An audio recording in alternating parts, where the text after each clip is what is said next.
The Great Hall of the Galactic Council stretched higher than most buildings and wider than entire city blocks.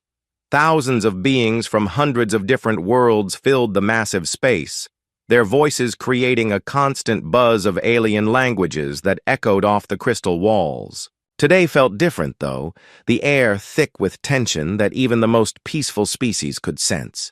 Admiral Jake Morrison sat in the defendant chair at the center of it all, his blue military uniform crisp and clean despite the 3 years of legal battles that had brought him here. Behind him sat 57 other humans, each representing different parts of Earth's government, military, and colonies scattered across the galaxy. Ambassador Lisa Carter adjusted her black suit jacket and kept her face calm, though inside she knew this day would change everything.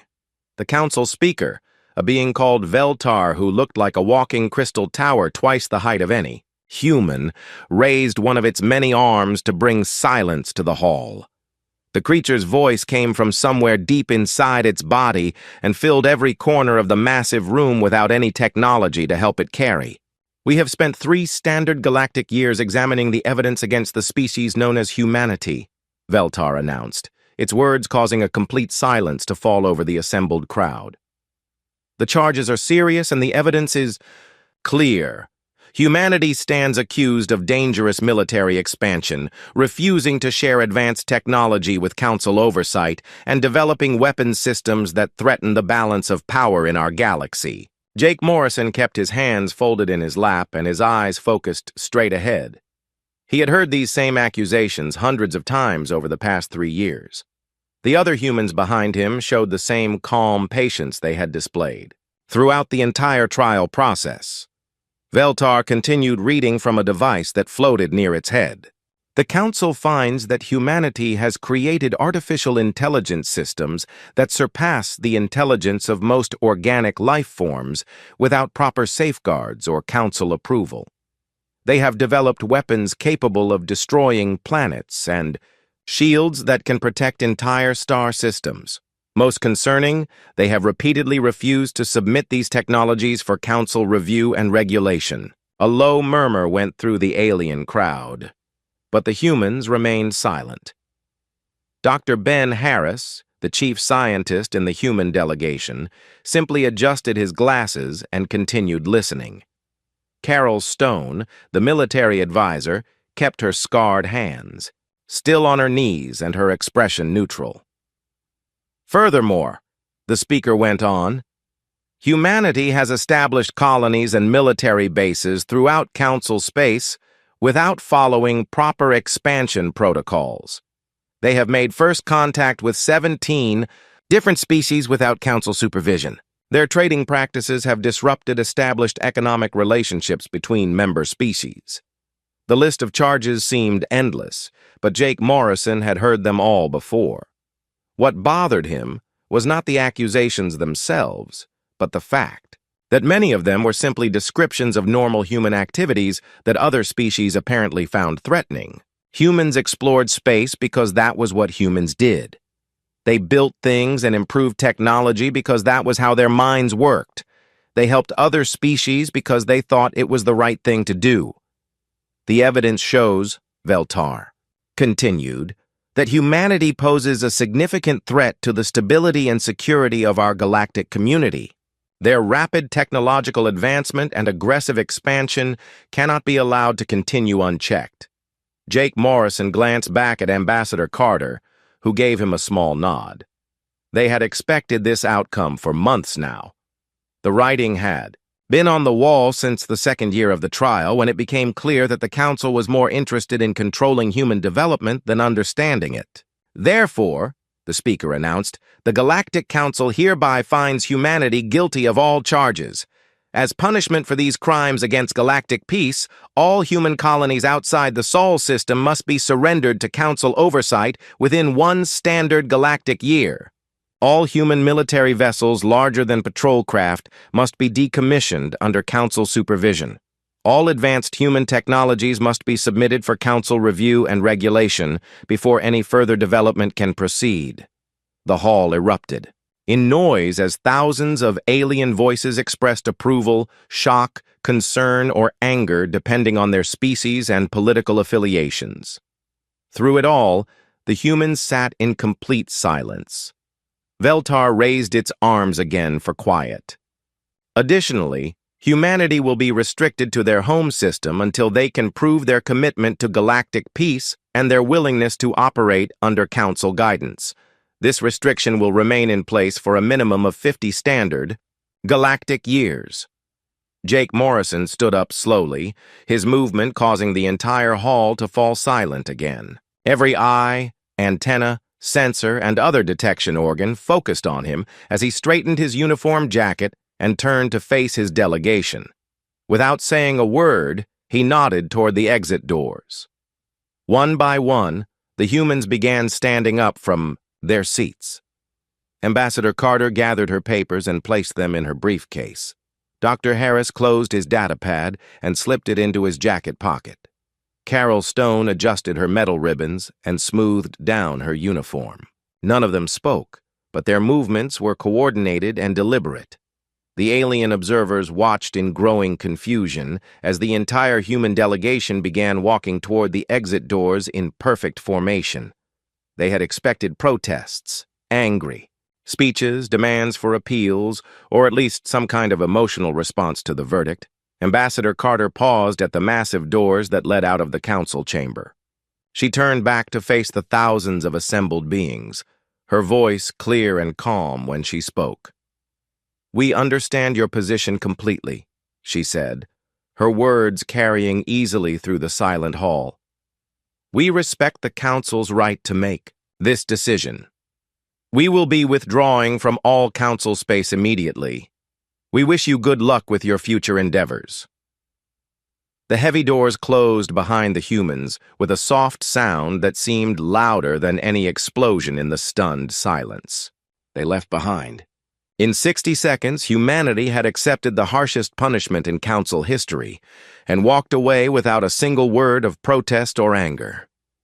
Veltar stood motionless at the front of the hall, its crystalline body reflecting the lights in patterns. That suggested confusion.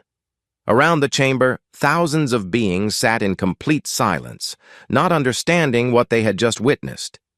The humans were gone, and somehow that felt more ominous than any threat they could have made. The first sign that something unusual was happening came from the orbital monitoring stations around New Terra, humanity's largest agricultural colony outside the Sol system. Captain Steve Johnson received the evacuation orders exactly 4 hours after the council verdict was announced, and within 6 hours, every human on the planet was packing their belongings. The speed shocked everyone, including the alien residents who had lived alongside humans for decades. The Zephyrians who worked in the grain processing facilities watched in amazement as massive transport ships began landing in perfectly organized sequences. The ships were bigger than anything most species used for civilian transport, clearly designed for exactly this kind of rapid evacuation. Steve Johnson coordinated the evacuation from the Planetary Command Center, his voice calm and professional as he spoke to the hundreds of ship captains, facility managers, and colony administrators scattered across New Terra's 3 continents. The humans moved with an efficiency that seemed almost mechanical, but there was nothing cold about their actions. "All livestock loading will be complete in 18 hours, reported Mary Davis from the main agricultural complex. "We're taking everything, including the breeding stock and genetic samples. The automated feeding systems will keep functioning for the local population, but they'll need to learn how to maintain them." The Zephyrian workers stood in small groups watching as humans loaded cattle, horses, pigs, chickens, and dozens of other Earth animals onto specialized transport ships. Dr. Ben Parker, the colony's head veterinarian, spent hours teaching the local Zephyrians how to care for the animals that would be staying behind. "These are good animals," he explained to Zephina, the Zephyrian who had worked with him for 8 years. "They're adapted to your climate now, and they'll provide food and materials for your people. The automated systems will take care of most of the work, but someone needs to watch for diseases and injuries." Zephina's feathers ruffled in the way that showed confusion. "But why are you leaving them, Ben Parker? These animals are valuable. Your people spent years adapting them to our world." Ben Parker finished adjusting the medical scanner and handed it to his alien colleague. "Because you need them more than we do. We're going home. But this is your home. You should have everything you need to take care of yourselves." The same scene played out across dozens of human colonies and installations throughout Council space. On Kepler Station, the massive industrial complex that supplied rare metals to half the galaxy, Chief Engineer Linda Ross supervised the systematic removal of every piece of human technology. The work took 3 days and required nearly 100 transport ships. But when it was finished, the aliens who remained found themselves with completely functional facilities, power systems, and life support networks. The humans had taken their advanced manufacturing equipment and AI systems, but they had left behind everything necessary for the stations to continue operating. "I don't understand," said Kethlan, the local station manager who had worked with Linda Ross for 12 years. "Why remove the manufacturing systems but leave the power generators?" Linda Ross sealed the last equipment container and marked it for transport. "Because the power generators will keep you alive and comfortable. The manufacturing systems were designed around human engineering principles that would be difficult for other species to maintain safely. You're better off building your own systems that match your technological approaches." On research stations throughout the galaxy, human scientists were having similar conversations with their alien colleagues. Dr. Alex Turner had spent 15 years studying xenobiology alongside researchers from 7 different species. Now he was carefully copying all the human research data onto portable storage devices while explaining which projects could continue without human involvement. "The bacterial culture samples in Lab 7 are completely stable," he told Dr. Vexari, a crystalline researcher who had been his closest collaborator. "Your people understand the growth medium requirements better than we do anyway. The protein synthesis work in Lab 12 should be shut down, though. It requires human neural interface, technology that we can't leave behind." Dr. Vexari's crystal body changed colors in patterns that showed distress. "But Alex Turner, that research could cure the wasting disease that affects my people. Why can't you leave the interface technology?" Alex Turner paused in his packing to look at his colleague. "Because the Council decided that human technology is too dangerous to share freely. We're respecting that decision. But the research data will be available if your people want to develop their own interface technology. The hard part was figuring out which proteins to target. Your people are smart enough to develop the tools to make it work." What disturbed the Council observers most was not what the humans were taking, but how they were taking it. There was no anger, no bitterness, no dramatic speeches about injustice. They packed their belongings with the same careful efficiency they brought to everything else, said goodbye to alien friends and neighbors, and left. Captain Carol Stone oversaw the evacuation of the military installation on Proxima 7, one of the most strategically important bases in Council space. The base had been jointly operated with the Hegemony fleet for 23 years, and many of the alien officers had served alongside humans for their entire careers. "You're really leaving everything?" asked Commander Tixeth, staring at the massive defense installations that would remain behind. "The shield generators, the sensor arrays, the communications equipment?" Carol Stone finished transferring the last of the human personnel files to her datapad. "We're leaving everything that keeps this base functional and defensible. The weapons systems are being removed because they use human targeting technology, but the shields and sensors will work fine with Hegemony equipment. You'll need to recalibrate some things, but the instruction manuals are in the computer system." The Hegemony commander's scales shifted to colors that showed confusion and concern. "But without the human weapons systems, this base cannot defend against serious attacks. The entire sector will be vulnerable." Carol Stone looked at her longtime colleague and friend, her expression serious, but not angry. "Then the Council will need to find new ways to defend this sector. We're not abandoning you out of spite, Tixeth. We're following the Council's decision. That human military technology is too dangerous to share. This is what they wanted. Within 3 months, every human colony, research station, mining operation, and military base outside the Sol system was empty of human personnel and human technology. The evacuation was so thorough and well-organized that many observers suspected it had been planned for years. Ambassador Lisa Carter held one final press conference from the human embassy station on the edge of council space. Reporters from dozens of species attended, expecting dramatic statements about the injustice of the council's decision. Instead, Carter simply read a brief statement. Humanity is withdrawing from all council space as directed by the Galactic Council. We thank our alien friends and colleagues for years of cooperation and friendship. We wish everyone success in their future endeavors. Effective immediately, the Sol system will no longer maintain diplomatic relations with the Galactic Council. Any future communications should be directed to our automated systems.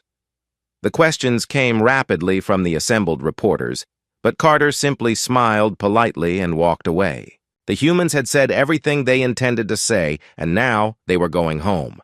The galaxy had never seen anything like it. Species that were conquered usually fought back. Species that were restricted usually protested loudly. Species that were punished usually demanded justice or revenge. Humanity simply packed up their belongings, said goodbye to their friends, and left. Somehow, that quiet dignity felt more ominous than any threat they could have made. 3 months after the verdict, the silence from human space was becoming impossible to ignore. Council member Zixth of the Hegemony noticed it first during a routine economic briefing, when the trade statistics showed patterns that made no sense, until he realized what was missing. Where are the rare Earth shipments from the Titan mining operation? He asked his economic advisor, a thin reptilian creature whose scales turned pale when stressed. The mining operation was abandoned, Counselor. The humans dismantled everything and took it back to Sol system. We're trying to restart mining operations with our own equipment, but the yield is less than 15% of what the humans were achieving. Zixith pulled up the trade data on his display screen and felt his stomach drop as he looked at the numbers. Humanity had been quietly supplying rare Earth elements to 17 different species, medical equipment to 9 worlds, agricultural supplements to dozens of colonies, and manufactured goods to hundreds of trading partners throughout the galaxy. All of that trade had simply vanished overnight. On the planet Aldora, Counselor Nethaya was dealing with a crisis that was growing worse every day. The primary hospital that served 3 billion people was running out of medical nanobots, the tiny machines that could repair damaged tissue at the cellular level. The local medical technology could keep patients stable, but without the nanobots, complex surgeries and trauma treatment were becoming much more difficult. How long before the next shipment arrives? Dr. Clareth asked, his voice tight with stress as he looked at the patients waiting for treatment. There is no next shipment, Nethaya replied, her feathers drooping with exhaustion. The humans manufactured 90% of the medical nanobots used in this sector. Our own factories can't produce them because the technology requires manufacturing precision that we don't have.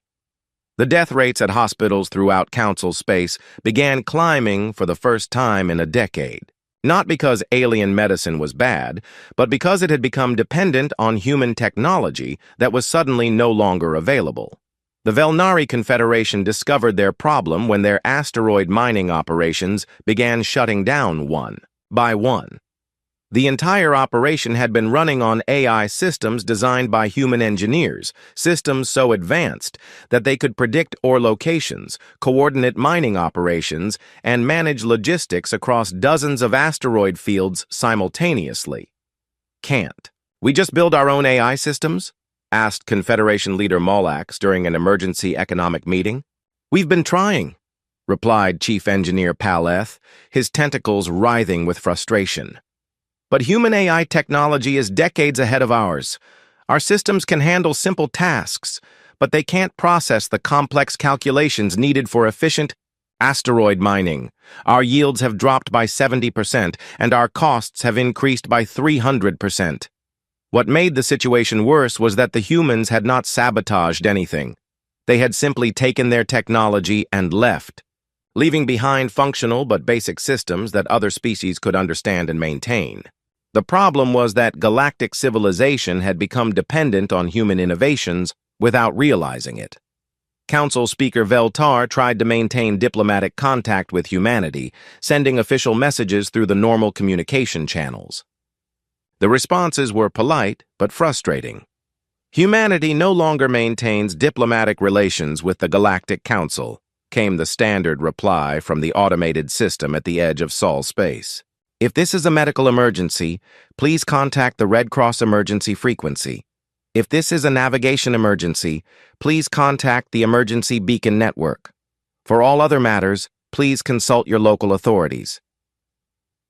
The automated system was courteous and helpful, but it was clearly not interested in political discussions. When Veltar tried to send requests for trade agreements or technology sharing, the responses were always the same polite refusal.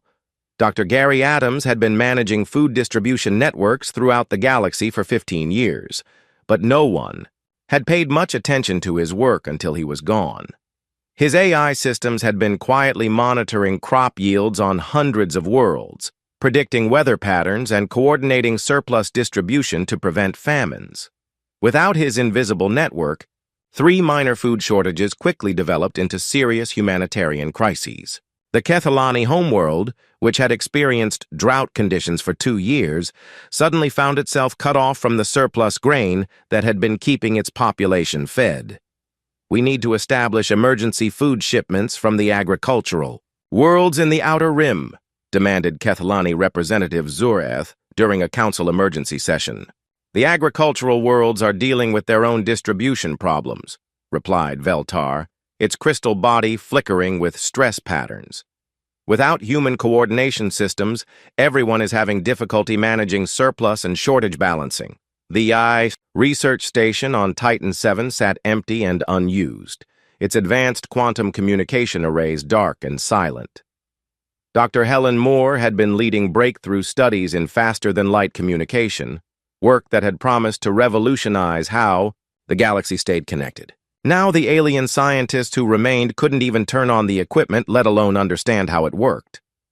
The communication arrays require quantum resonance calibration that only human neural interfaces can provide, explained Dr. Vexari to a council investigative committee. We understand the theory behind the technology, but we can't interact with it directly the way humans can. Several frontier colonies had been depending on those communication experiments to maintain contact with the rest of galactic civilization. Now they were completely cut off, relying on slow traditional communication methods that took weeks or months to carry messages across interstellar distances.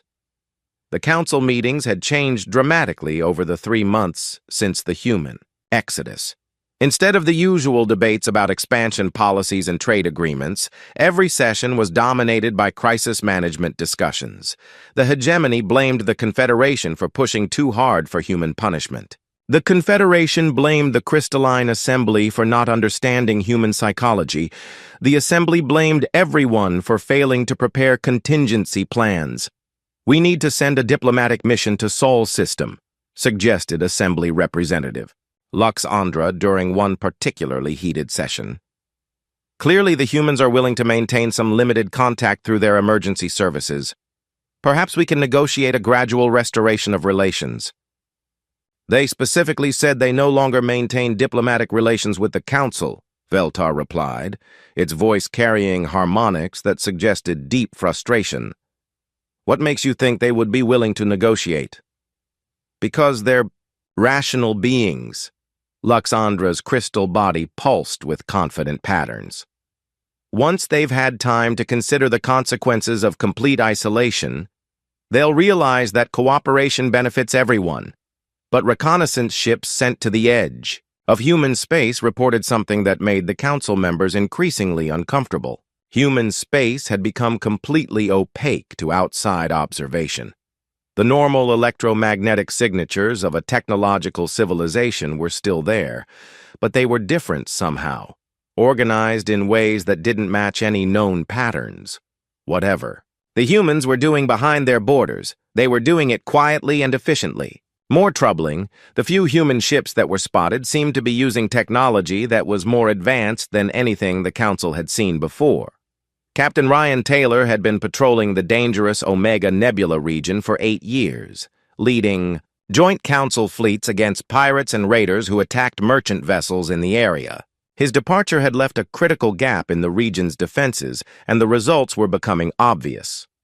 Raid frequency has increased by 400% in the past 2 months, reported the new patrol commander during a security briefing.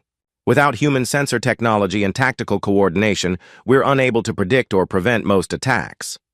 The pirates had quickly learned that the Council fleets were much less effective without human participation. Raids that would have been impossible when Captain Taylor was coordinating defenses were now succeeding regularly, making several important trade routes too dangerous to use. The silence from human space was becoming louder than any threat they could have made. Every day that passed made it clearer that humanity had not been just participants in galactic civilization. They had been essential infrastructure that everyone had taken for granted, and now that infrastructure was gone, leaving the galaxy to discover just how much they had depended on the quiet competence of the species they had decided to punish. 6 months after the Exodus, the true scope of humanity's integration into galactic civilization was becoming impossible to ignore.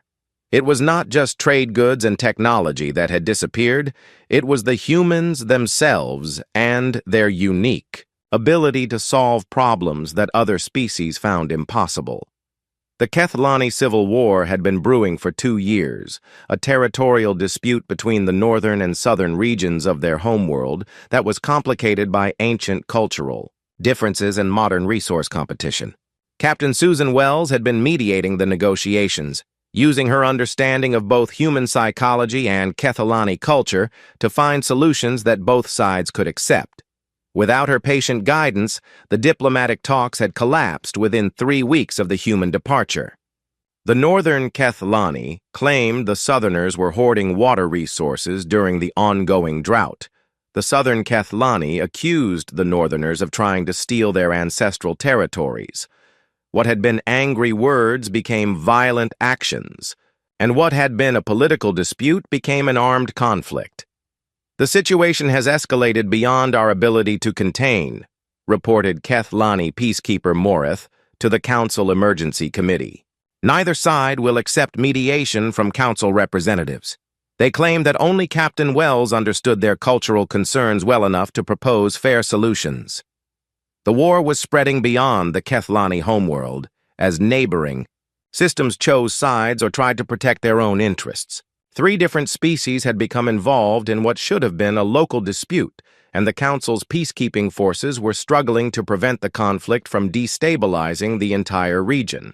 Dr. Linda Ross had been quietly managing the Council's pandemic response team for 7 years, helping develop treatments for diseases that occasionally jumped between different alien species. Her work had prevented 3 major pandemics and contained dozens of smaller outbreaks, but no one had paid much attention to her efforts until she was gone. The plague that struck the Outer Rim started small, just a few cases of respiratory illness, among Zephyrian traders who had visited multiple worlds. Within 2 months, it had spread to 3 different species and was causing serious illness in populations that had no natural immunity to the alien pathogen. We need to develop a broad spectrum treatment that works across multiple species, urged Dr. Vexari during an emergency medical conference. But without Dr. Ross's cross-species medical expertise, we're having trouble understanding how the disease affects different biological systems. The treatments that were finally developed worked, but they came too late for thousands of victims, who might have been saved if the response had been faster and more coordinated. The medical teams from different species had trouble communicating their findings to each other, and there was no one with the broad perspective needed to coordinate an effective response. Engineer Paul Mitchell's fusion reactor designs had been powering the Council's deep space exploration program for 12 years. His compact, efficient power systems had made it possible to send exploration ships to the galaxy's remote regions, opening up new worlds and resources for development. Without human power technology, several long-range exploration missions had to be abandoned when their conventional power systems proved inadequate for extended voyages. The exploration ship Dawn Runner was forced to turn back halfway to its destination when its alien-built reactors could not provide enough power for both life support and the advanced sensor systems needed for planetary surveys. The fusion efficiency. Ratings are barely 60% of what we achieved with human technology, reported Chief Engineer Kalesh to the Exploration Committee. We can maintain basic operations, but we don't have enough power for the sensor sweeps and communication systems needed for effective exploration.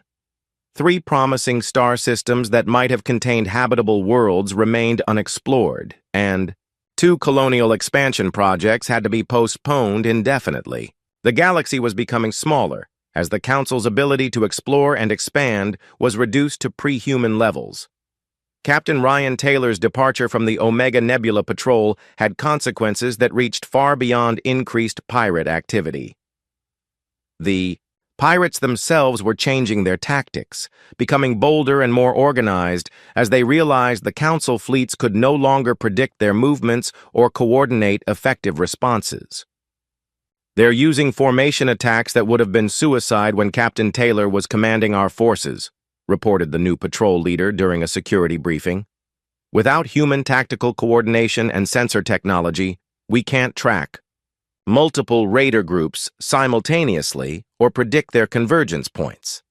The merchant vessels that used the trade routes through the Omega Nebula were demanding better protection, but the Council Navy could not provide it with their current capabilities. Several major shipping companies had stopped using the routes entirely, forcing goods to be shipped through longer, more expensive paths that increased costs for everyone.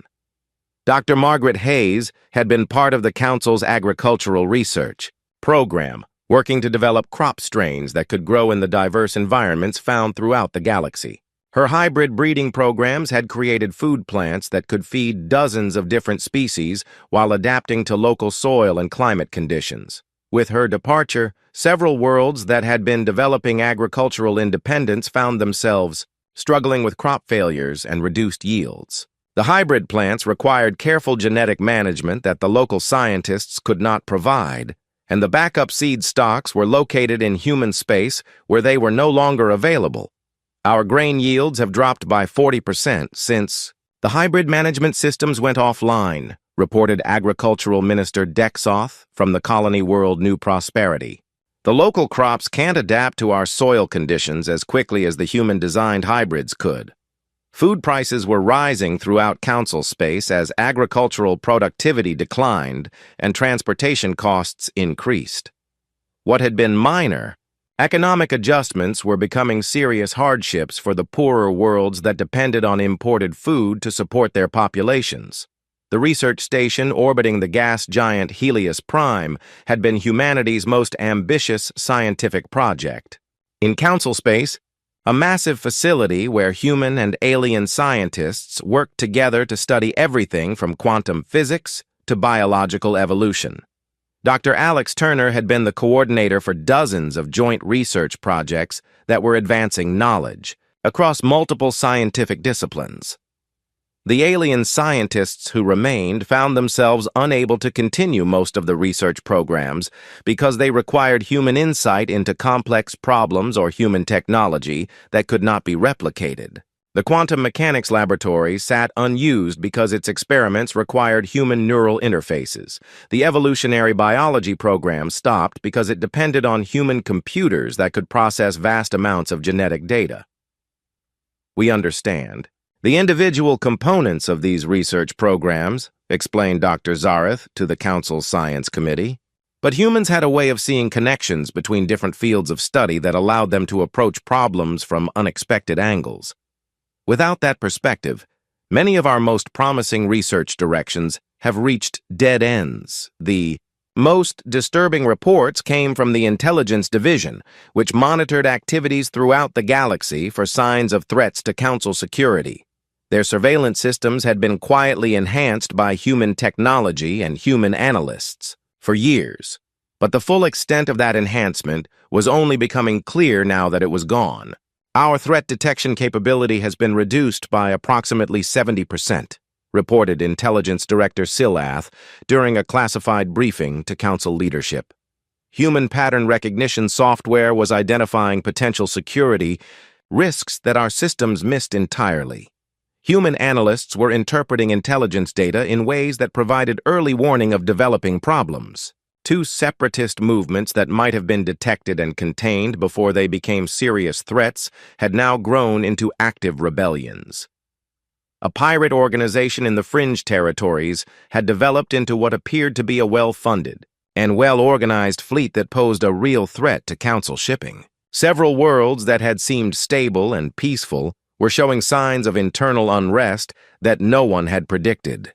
The galaxy was becoming a more dangerous and less predictable place as the systems that had quietly maintained peace and prosperity for decades disappeared along with the humans who had built and maintained them.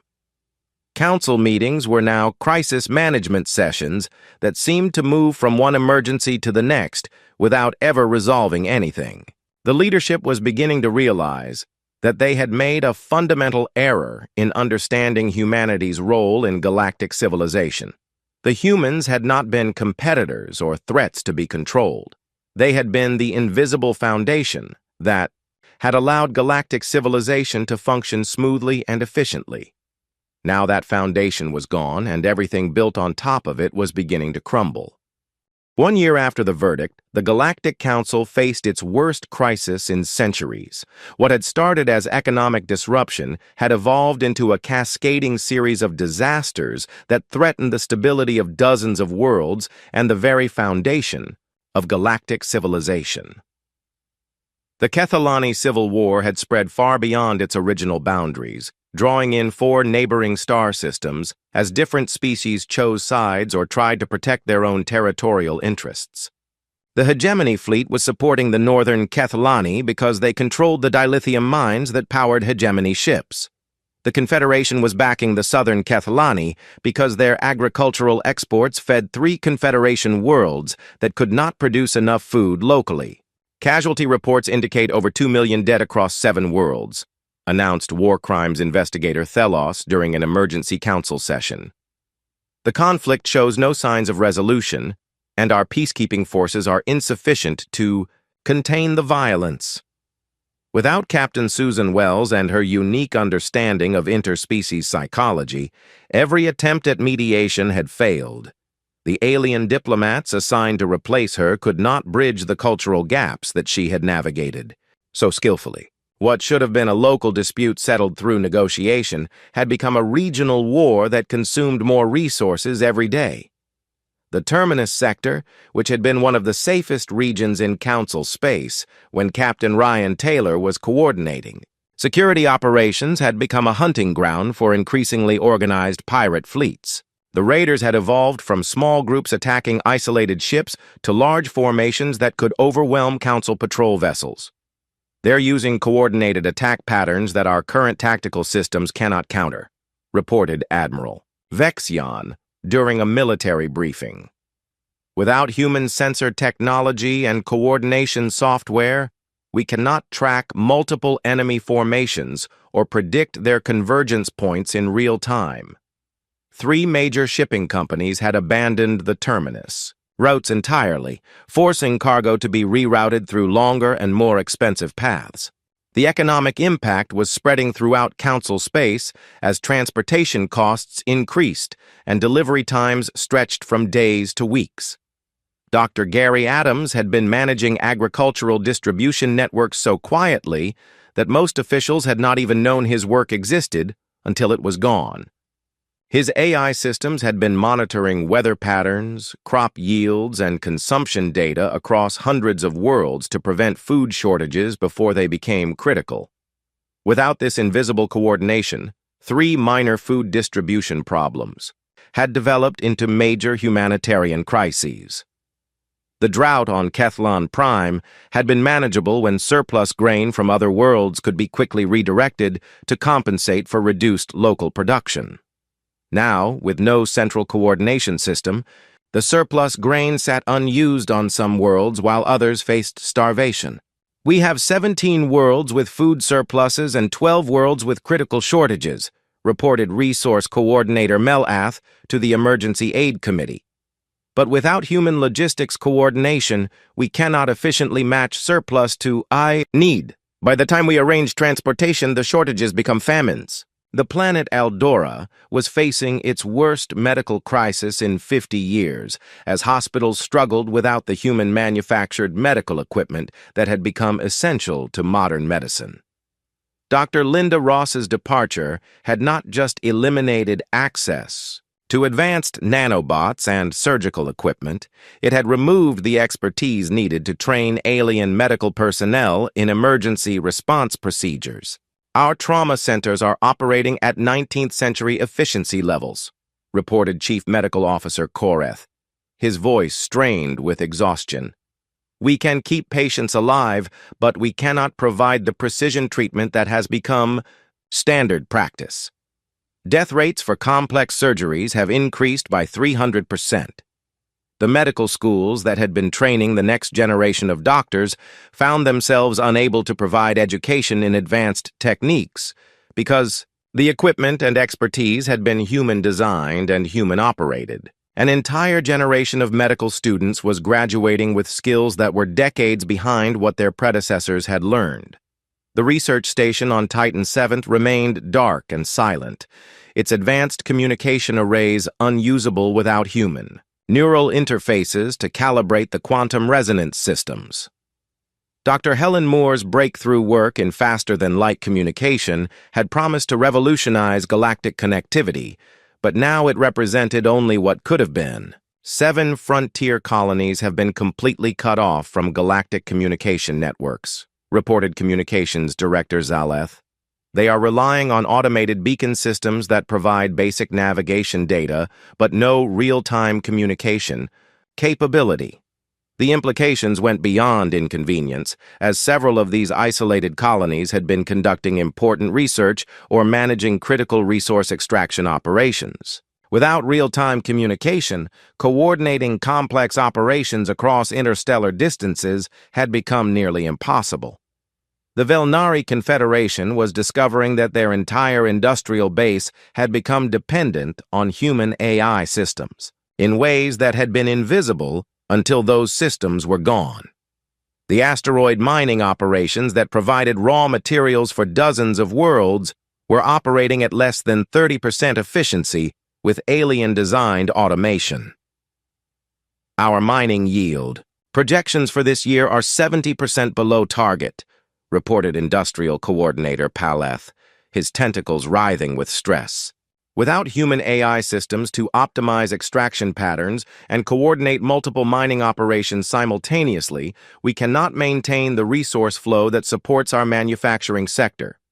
The cascade effects were spreading as reduced raw material availability forced manufacturing plants to cut production, which reduced the availability of finished goods throughout council space. Prices for everything from clothing to electronics were rising as supply chains that had operated smoothly for decades began breaking down. Council Intelligence Director Silath was dealing with security threats that had been growing in the shadows, while the Council focused on economic problems. 2 separatist movements had evolved into well-armed rebellions that posed serious threats to regional stability. A criminal organization in the Outer Rim had grown powerful enough to challenge Council authority in several star systems. Human intelligence analysis had been identifying these threats months before they became active, Silath reported during a classified briefing. "Our current systems can detect problems after they manifest as violence, but we have lost the predictive capability that allowed us to prevent conflicts before they started."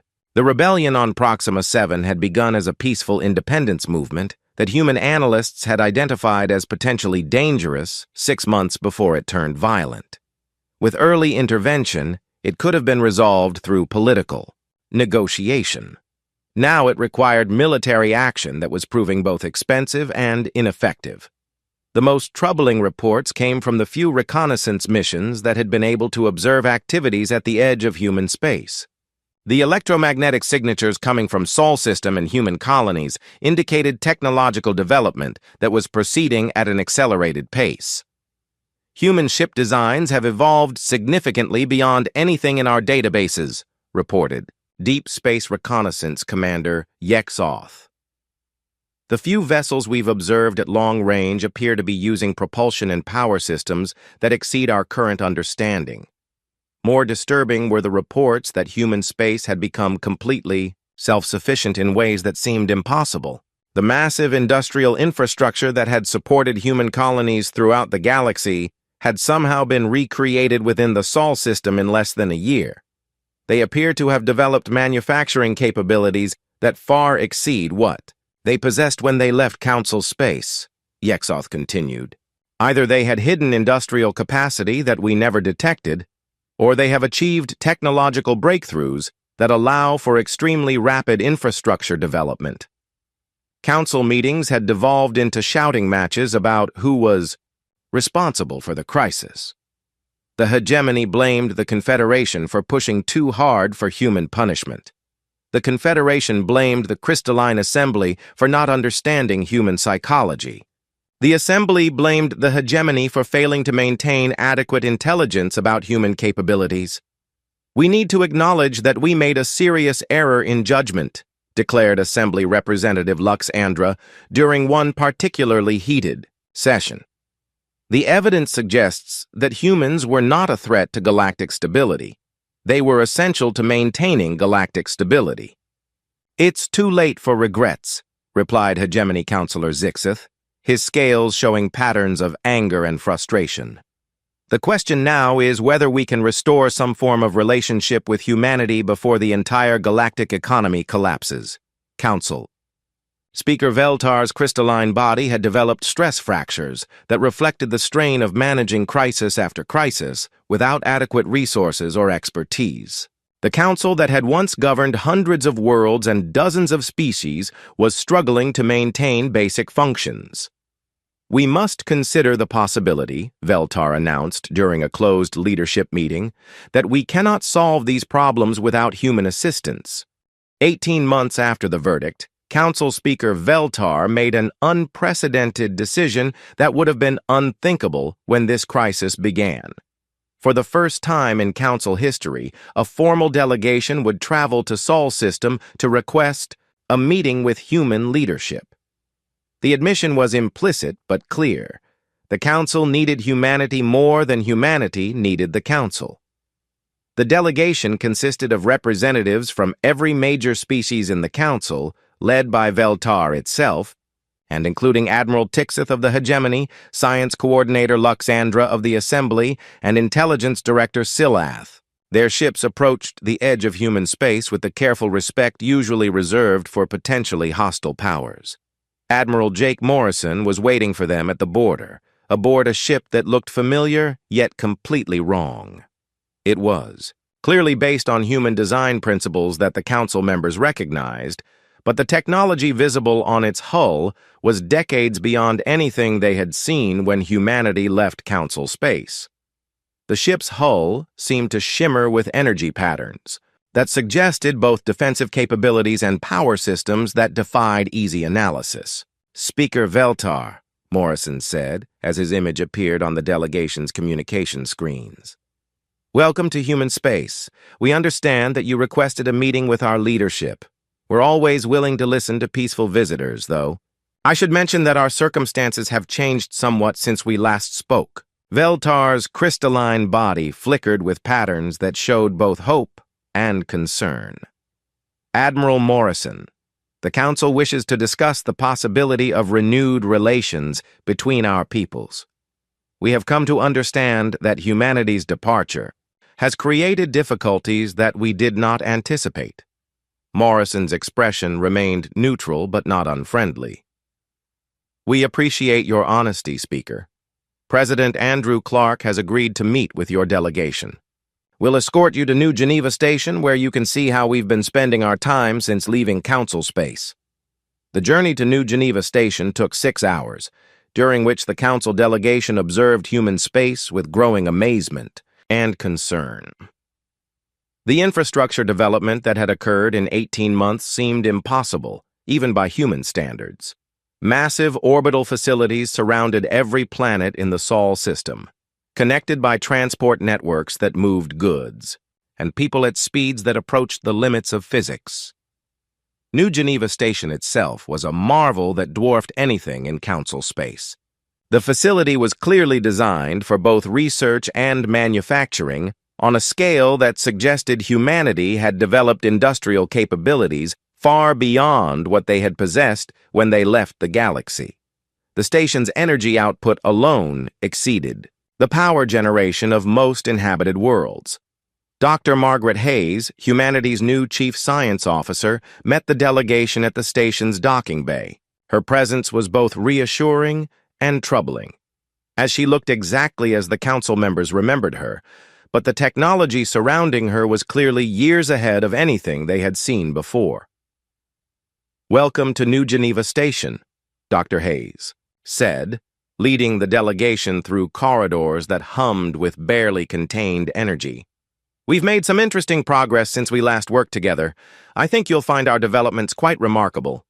The tour that followed revealed the scope of humanity's technological leap in ways that left the council delegation speechless. Automated manufacturing systems could build starships in days rather than months, assembling them from raw materials with precision that approached the molecular level. AI networks had evolved into something that seemed to approach genuine consciousness, coordinating complex operations across the entire Sol system with perfect efficiency. "How is this possible?" asked Science Coordinator Lux Andra, her crystal body pulsing with patterns that showed both admiration and fear. "Technological development at this rate should require centuries, not months." Dr. Hayes smiled as she led them past a manufacturing bay where 3 starships were being assembled simultaneously by machines that moved with fluid grace. When we were part of the council, we had to coordinate our research with dozens of different species, each with their own technological approaches and cultural limitations. We had to design everything to be compatible with alien understanding and manufacturing capabilities.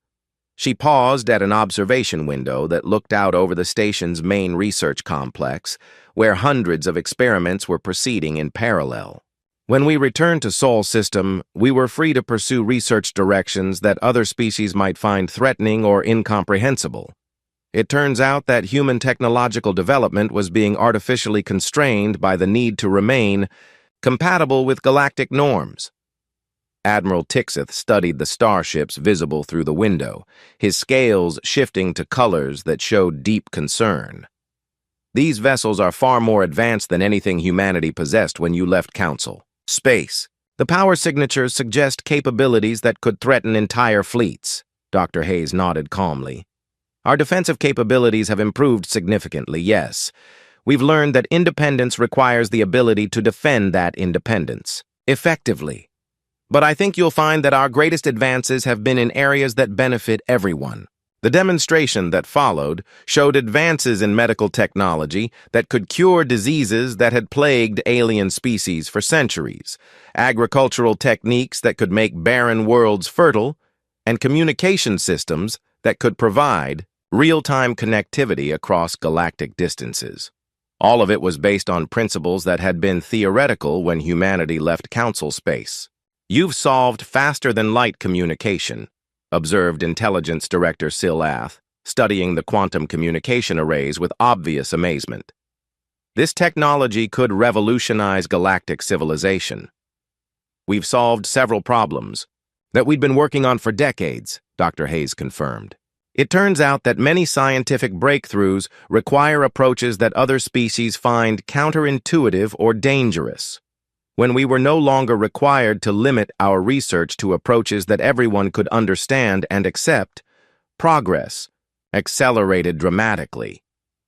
The delegation's final meeting was with President Andrew Clark, a career diplomat who had replaced the old council-focused leadership structure when humanity reorganized its government. His office was simple and comfortable, but the view from his windows showed a sol system that had been transformed into something that resembled a single vast machine dedicated to human prosperity and security.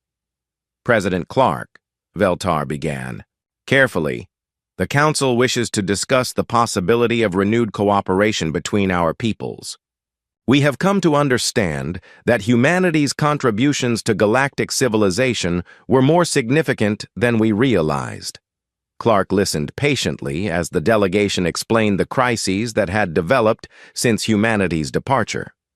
The economic disruptions, the medical emergencies, the security threats, and the technological limitations that were preventing other species from solving their own problems. When they finished, he sat quietly for several minutes before responding. "The Council taught us an important lesson about the value of independence," Clark said finally. "For centuries, humanity tried to be good galactic citizens by sharing our technology, our expertise, and our resources with anyone who needed them.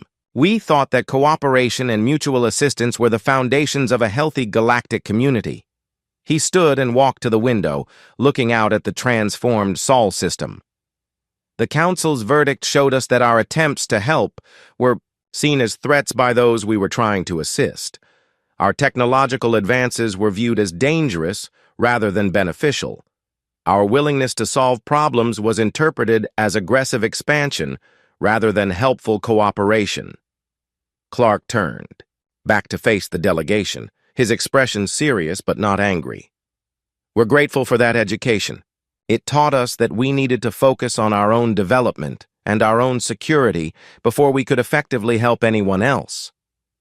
Veltar's crystal body flickered with patterns that showed desperation. "But surely you understand that galactic civilization suffers when humanity isolates itself from the rest of the galaxy. Your departure has created problems that affect billions of beings throughout Council space." "I understand completely," Clark replied, "and humanity is willing to help address those problems. But we will never again participate in galactic civilization as junior partners subject to oversight by those who see our capabilities as threats rather than gifts." He activated a holographic display that showed the current state of Council space, with crisis zones marked in red and areas of instability highlighted in yellow. The display was comprehensive and detailed in ways that suggested human intelligence capabilities far beyond what the Council possessed. "We've been monitoring the situation throughout Council space," Clark continued. "We're prepared to provide assistance with the medical crises, the food distribution problems, the security threats, and the technological limitations that are causing so much suffering. But that assistance will be provided as equals entering into mutually beneficial relationships, not as subjects submitting to Council authority." The terms that Clark outlined were simple but revolutionary. Humanity would provide technological assistance, medical aid, security cooperation,